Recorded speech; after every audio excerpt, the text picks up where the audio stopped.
Hi, I'm Thorsen from the Little Yoga Room, and today on Get Bent we'll be taking a look at sarvangasana, which is shoulder stand.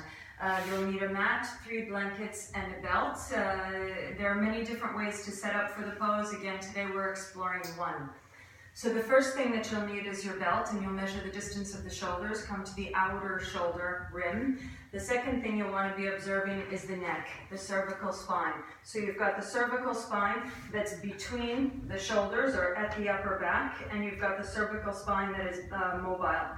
So the cervical spine that is mobile will be off the blankets, and the cervical spine that is between the shoulders will be on the blankets. So it's more 2/3 off and 1/3 on.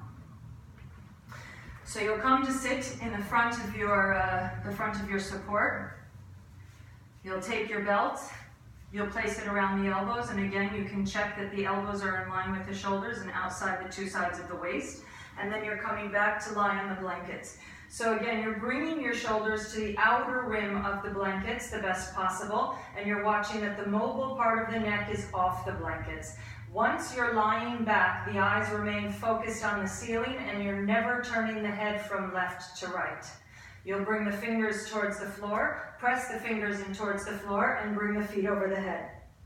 Once the legs are stable and lifting the pelvis away from the floor, you'll take your belt and you're placing it around the bones of the wrists, and you're stretching the arms back. Then you'll roll onto the top of one shoulder and roll onto the top of the second shoulder without disturbing the neck. The stable part of the neck is on the blankets, the mobile part of the neck is off the blankets. You'll then bring your belt back around the elbows. I always take my shirt up and have hand to hand, skin to skin rather, so that you can create a traction and lift the upper back. So your fingers are resting basically at the base of the thoracic region, but you're moving as close to the shoulder blades as possible. You're pressing from the upper arm through the elbow to stabilize the pose, and then to come up, you'll bend the knees towards the chest. Bring the knees towards the ceiling, letting the heels drop back. At this point, you can raise the sacrum and lengthen the spine, and then stretch the legs up for sarvangasana.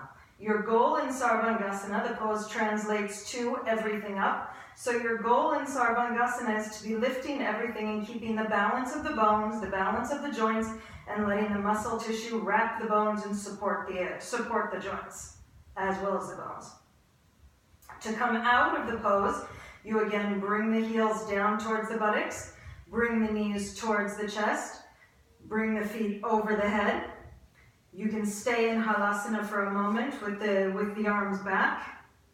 Then you'll take the belt off, bring the hands back to the back, and curl back out with support. Let the pelvis come towards the floor or whatever your length of your body permits.